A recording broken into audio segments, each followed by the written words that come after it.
Assalamu alaikum, sir. Myself, Sadia Afrin, and my ID is 1111711 section, and my section is section C. So first of all, I would like to give a big thank to you for giving me this opportunity. Today, I'm going to explain the concept of supply chain importance and the issues with the real life example. So let's get started with the interaction part of supply chain.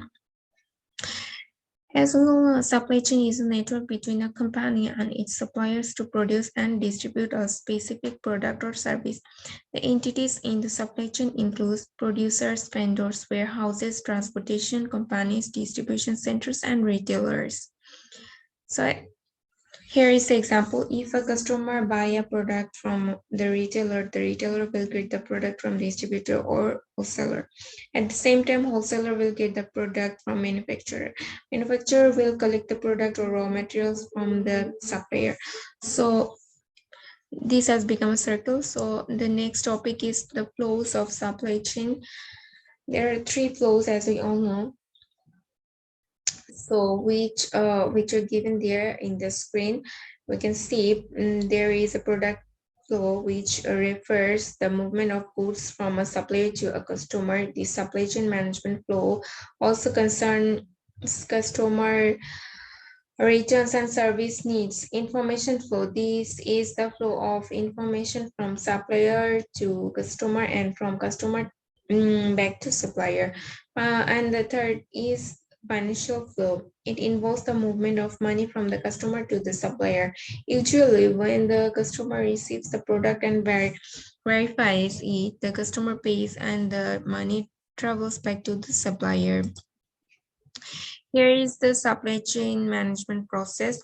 The supply chain management process includes the building blocks of supply chain management, which are strategic planning, demand planning, supply planning, procurement, manufacturing, warehouse, order fulfillment, transportation, business procedures. Here's the comparison of efficient and responsive supply chain. We can see in this screen there are efficient and responsive supply chain. So the distribution network in supply chain, here in this screen, we can see a diagram of it. And a distribution network is an interconnected group of storage facilities and transportation system that receive inventories of goods and then deliver them to customers. It is an intermediate point to get products from the manufacturer to the end customer, either directly or through a retail network.